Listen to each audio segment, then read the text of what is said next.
The hall falls silent as George W. Bush leans into the microphone, his voice steady but tinged with that familiar confidence of an ex-president used to shaping the narrative. He offers a critique of Joe Biden's foreign policy, dismissing it as weak, hinting that America has lost its edge under Biden's leadership. The words hang heavy, wrapped in authority, designed to wound. The audience shifts in their seats. It feels like a heavyweight stepping back into the ring, ready to throw his punches. But Biden doesn't shrink. He leans forward, his eyes narrowed, his expression unreadable.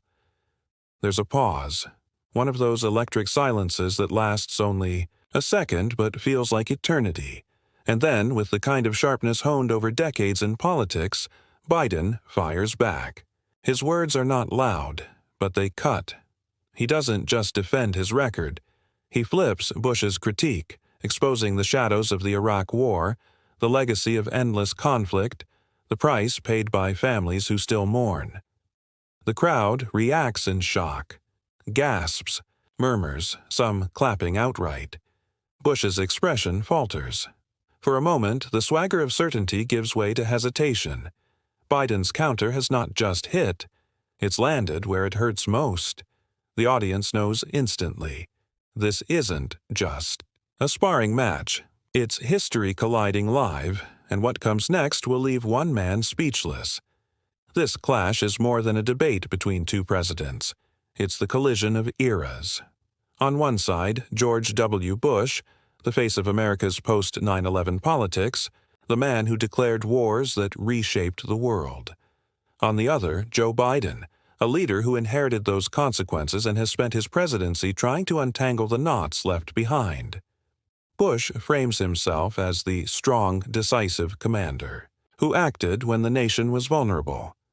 To his supporters, he is the man who showed steel in crisis.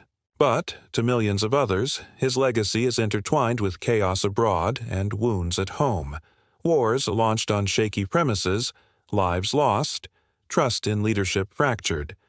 Biden's presence on that stage isn't just personal, it's generational. He represents an America weary of war, tired of watching working-class kids shipped overseas while the wealthy prosper. His push to end conflicts is not simply policy. It's a statement about who gets to define patriotism. For immigrants who came seeking peace, for veterans who still carry scars, for families who never got closure, the stakes are not abstract. They are personal, raw, undeniable.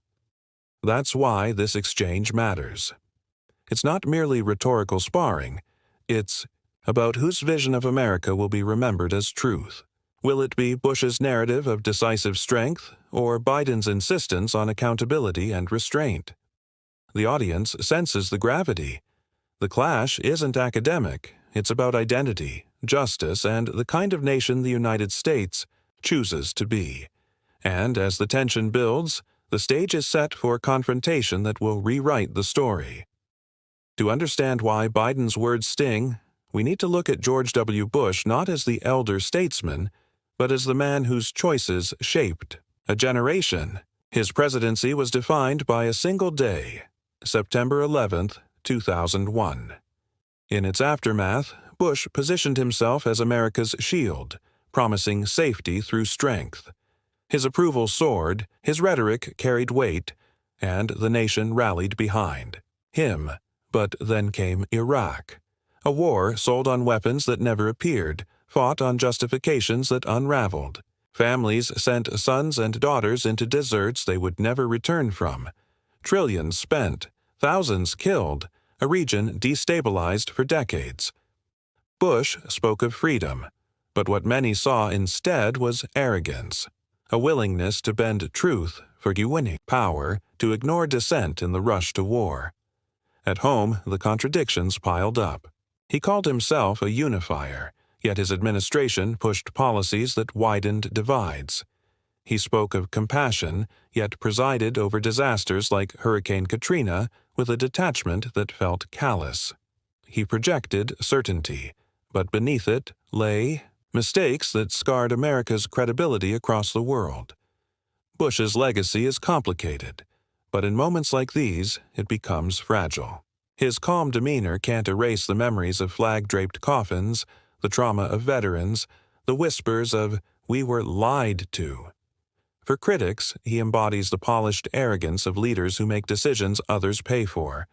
And that's what makes Biden's challenge so potent. Bush is accustomed to reverence, to his words being treated as history. But here, confronted with a man who lived through those consequences in the Senate and beyond, the facade begins to crack. The more Biden presses, the more Bush's contradictions become impossible to ignore. The hero of one narrative begins to look like the villain of another, and the stage is set for the unraveling. Joe Biden's story is not one of Polish, but of resilience. Born in Scranton, Pennsylvania, to a working-class family, his life was defined early by struggle. He stuttered as a child, mocked for it, forced to fight for every word. But he fought, and in fighting, he found a voice. His rise in politics came not from wealth or privilege, but from persistence. As a young senator, he was known for his accessibility, riding the train home to Delaware each night to tuck his children into bed. And when tragedy struck, losing his first wife and daughter in a car accident, later losing his son Beau to cancer, Biden didn't retreat from public life. He carried his grief openly, transforming it into empathy that millions could feel. Biden's career has been a balancing act, pragmatic deals mixed with moral stands. He wasn't perfect, and he admits it. But when it came to foreign policy, he carried the weight of decades. He saw Bush's wars unfold in real time, sat through briefings, met grieving families, and bore the knowledge of what was lost. That history shapes him still. By the time he entered the presidency, Biden's message was simple. America must end forever wars. For him, it wasn't just politics, it was closure, a promise to the families who had given enough. His foreign policy, criticized by some as cautious, is rooted in something deeper. The conviction that America's strength comes not from endless conflict, but from building at home. That's why, in this confrontation, Biden stands so steady. Every line he delivers is not just political theater, it's the culmination of a life spent enduring loss, carrying burdens, and refusing to back down. The audience doesn't just see a politician, they see a man who knows what pain looks like, and who refuses to let that pain be repeated for the next generation. The stage is his crucible, and he is ready. Bush, unsettled by Biden's first strike, doubles down. He raises his voice, painting Biden's foreign policy as retreat, accusing him of emboldening America's enemies. He points to Afghanistan, to rising global instability, framing it as proof that Biden's choices left the nation weaker. His tone grows sharper, almost desperate, as though sheer force can rewrite history. But Biden doesn't match the volume. He steadies himself, his words measured. He acknowledges the risks, then flips the accusation. What weakened America wasn't ending wars, it was starting the wrong ones. The audience gasps. The line is sharp, undeniable. Bush presses again, speaking of sacrifice, valor, America's. He role as global defender. But Biden cuts through the grandeur with plain truth. Sacrifice is noble, but leaders don't get credit for demanding it unless they're willing to share it. Too many gave everything while others profited. That's not leadership, that's betrayal. The room stirs. Veterans in the audience nod. Families clutch hands. The tension rises as Bush attempts to interject, but Biden's calm makes the contrast unbearable. One man frantic, the other unshakable. The balance of the stage has shifted. The moment builds as Bush tries one last time to assert control, declaring that his presidency was about protecting America at all costs. The words hang like a shield, but Biden moves in for the strike, Mr. President, he says, his voice even. You talk about protecting America, but tell that to the soldiers sent to fight wars without end, Tell that to the families who welcomed their children home in coffins. Tell that to the millions abroad who still live with the consequences. Protection doesn't come from pretending mistakes didn't happen. It comes from learning and never repeating them. The audience erupts. Cheers, applause, even tears. Cameras cut to Bush, and for the first time, his face betrays something rare. Silence. He doesn't have a comeback. His lips tighten, his eyes narrow, but the words don't come. He is speechless. Biden presses on. Leadership is not about never being wrong.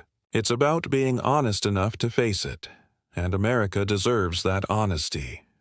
The crowd roars, rising to its feet. Bush adjusts his notes, looks down, but the moment has already slipped away. Biden has landed the blow that history will remember. Social media ignites. The clip of Bush silenced spreads instantly. Hashtags, Dish or speechless, Bush, and Biden truth surge to the top. TikTok edits loop the exact second Bush stumbles into silence, pairing it with music and captions. When history catches up to you, Twitter threads dissect Biden's words, amplifying them into slogans. Cable news debates replay the footage endlessly. Pundits marvel that Bush, once the unshakable commander, was left with no answer. Biden's approval among young voters ticks upward, his authenticity suddenly viral. Families of veterans post emotional tributes, thanking him for voicing what they've felt for years. The ripple is cultural, not just political. Students quote Biden's line in classrooms, activists put it on protest signs, immigrants share. It is proof that America can face its past without shame. The takedown has become larger than the debate. It's a reckoning, broadcast worldwide. Biden doesn't frame his win as triumph over Bush. Instead, he pivots to a lesson. This isn't about George Bush and Joe Biden, he tells reporters. It's about us, about whether America can be brave enough to admit mistakes, and strong enough to do better. His words elevate the exchange beyond politics. He invokes the soldiers who served, the families who waited, the children of immigrants who came here for peace. He insists that dignity lies not in hiding flaws, but in confronting them. Progress comes not from stubbornness, but from courage. The lesson lands. America's greatness is not defined by never stumbling, but by always rising after it does. Joe Biden leaving George W. Bush speechless was more than a debate highlight. It was a symbolic turning point. A reminder that even the most powerful can be held accountable, and that truth has a way of cutting through even the loudest defenses. Biden's words weren't about scoring points. They were about giving voice to those who lived with the consequences of decisions made decades ago. And that honesty, raw, unvarnished, unafraid, is what America craves most. If this exchange struck you, don't let it fade. Share this story, subscribe to the channel, and be part of amplifying the voices that remind us accountability matters. Together, we can keep the truth alive, louder than the excuses, stronger than the spin.